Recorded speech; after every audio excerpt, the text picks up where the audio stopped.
Espace TV. Espace TV, le 10 minutes. Collège Kipé. Ici, environ 400 élèves affrontent le BPC avec la dictée et question comme première épreuve.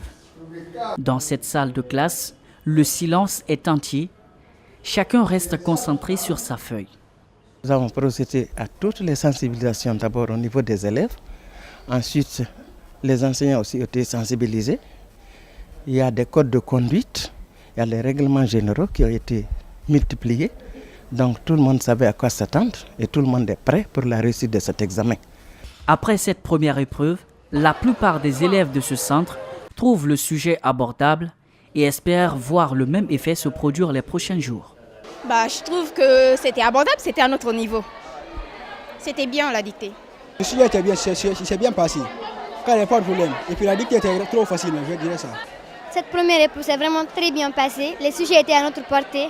J'étais vraiment contente du sujet. Le sujet était vraiment à notre portée. On a très bien travaillé, on ne nous a pas collé tellement, mais on a pu faire un peu quand même. On souhaite que ça continue comme ça. En ce qui concerne la surveillance, ils sont tous unanimes. La rigueur est au rendez-vous. Bon, je peux dire que c'était serré. Ouais, parce que il y avait 2 surveillants par salle. On n'a pas l'habitude d'avoir 2 surveillants par salle aussi. La surveillance était quand même très très serrée. On n'arrivait pas pour ceux qui voulaient communiquer. C'était compliqué. Je voudrais que ça soit comme ça parce que je ne sais pas si c'est par rapport au changement de ministre, mais cette année, la sécurité elle est meilleure qu'à ce que mes amis de l'année passée m'ont dit. Après les examens du cycle d'études primaires qui se seraient bien déroulés, le brevet d'études de premier cycle démarre dans de bonnes conditions. Dans la commune de Matam, ils sont 5 963 candidats, dont 2 846 filles pour le brevet d'études du premier cycle. Ces candidats sont repartis dans 15 centres composés de 188 salles de classe avec 376 surveillants. Dans son intervention, le directeur communal de Matam a invité les élèves à plus de sérieux. Je profite de l'occasion pour une fois encore lancer un appel à l'endroit des élèves, des superviseurs, des surveillants pour le respect et l'application des règlements généraux des examens. Un cas de substitution a été enregistré au lycée Matam. C'est un jeune élève d'une vingtaine d'années qui composait à la place de sa sœur, celle-ci étant convalescente, dit-il. Ibrahima Kamara a du coup été mis à la disposition de la direction communale de Matam pour des fins d'enquête. Nous commençons déjà à détecter les cas de fraude et je vous assure que nous allons continuer sur cette lancée-là. Nous allons faire de sorte que le slogan « Tolérance zéro » soit respecté dans notre commune. Comme chaque année, le ministère en charge de l'Éducation nationale et de l'alphabétisation inscrit ses évaluations dans la dynamique du slogan « Tolérance zéro ». Au résultat des dernières saisies, en rapport avec les saisies antérieures, nous dirons qu'il y a toujours apparition du trafic international de drogue en Guinée. Le directeur de l'Office antidrogue ne pouvait pas être plus clair. La Guinée est devenue une plaque tournante du trafic de drogue. C'est bien là une véritable préoccupation. Tenez bien, plus de 4 kilos de drogue ont été saisis ces dernières semaines à l'aéroport de Conakry. Un phénomène que les acteurs de la société civile et les députés tentent d'endiguer.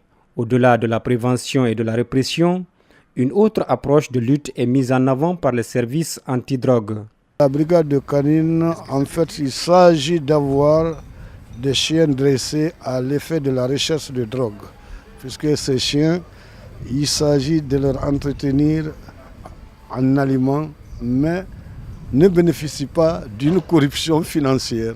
Depuis 2014, l'Institut de la Société civile de l'Afrique de l'Ouest et la Commission des drogues ouest-africaines multiplient les efforts pour harmoniser leur position de lutte contre le trafic de drogue. Il faut continuer le plaidoyer auprès du gouvernement pour que le projet du code soit déposé rapidement à l'Assemblée, pour que cette bonne disposition des députés soit concrétisée pour doter de la Guinée d'un cadre juridique, réglementaire, à travers vraiment une loi qui prend en compte tous les aspects de la lutte contre la drogue.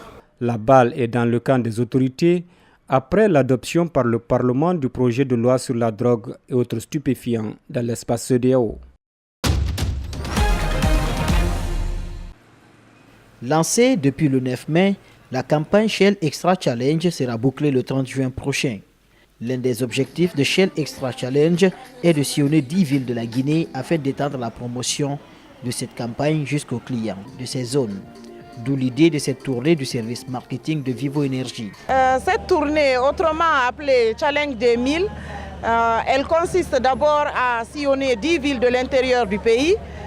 Ici, nous sommes arrivés à Labé pour faire participer les villes de l'intérieur aussi dans notre campagne Shell Extra Challenge.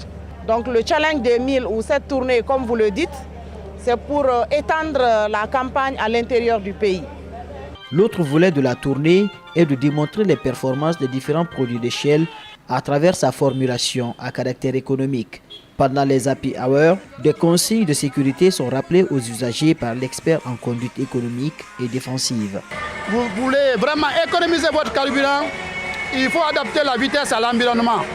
Évitez de rouler en excès de vitesse. Quand vous êtes en ville, respectez la ville. Par exemple, à Kindéaville, vous pouvez rouler ici maximum à 30 km/h pour éviter tout. Au-delà de la ville de Conakry, vous pouvez aller au moins à 60 à 70. La distance de sécurité, respectez les distances entre un véhicule et vous pour éviter des collisions, des accidents, des percussions de véhicules. Pendant les différentes animations, des cadeaux comme du carburant gratuit et des cartes Liberta de 100 000 francs guinéens sont offerts aux clients qui viennent s'approvisionner, de quoi apporter un sourire sur leur visage. Quand même, j'ai la chance d'avoir un deuxième, c'est bon. Merci. J'ai gagné 2 litres gratuits. Merci beaucoup. Je dis à tous les clients de venir à Shell parce qu'ils ont une bonne qualité de carburant. Je sais ça. Je suis très content de vous. Cette station-là, nous allons tout faire pour que ça marche très bien. Puisque la station n'a jamais montré des erreurs lesquelles les chauffeurs risquent de bénéficier. Après Bouquet, Kindia et Labé, la tournée de promotion du Challenge des 1000 se poursuit dans la région de la savane guinéenne et en forêt.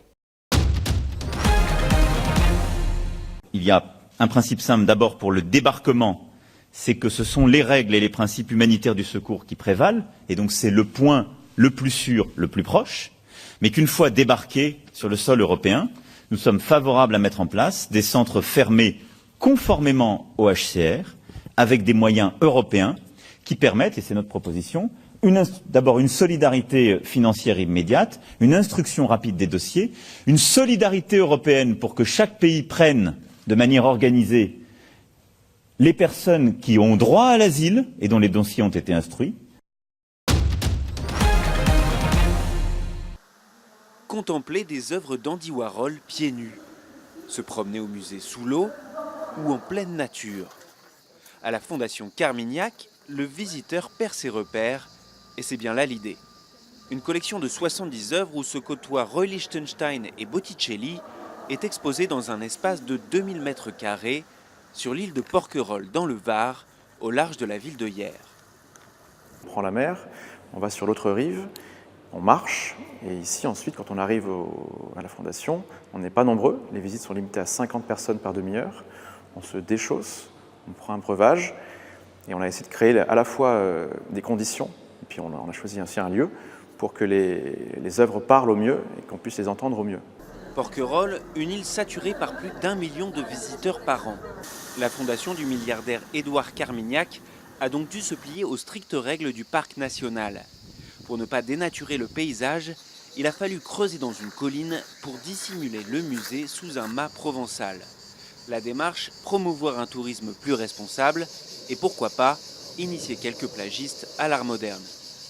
On sort à peine de l'eau, on passe 2 heures dans un musée d'art contemporain, donc c'est pas du tout l'expérience habituelle, c'est souvent dans une grande ville, donc on redécouvre les œuvres complètement différemment. Ça magnifie encore plus ce lieu qui déjà a sa magie propre. La Fondation Carmignac est ouverte tous les jours jusqu'au coucher du soleil et fermera le 4 novembre pour l'hiver. L'entrée coûte entre 5 et 15 €, auquel il faut rajouter une vingtaine d'euros pour se rendre en bateau sur l'île.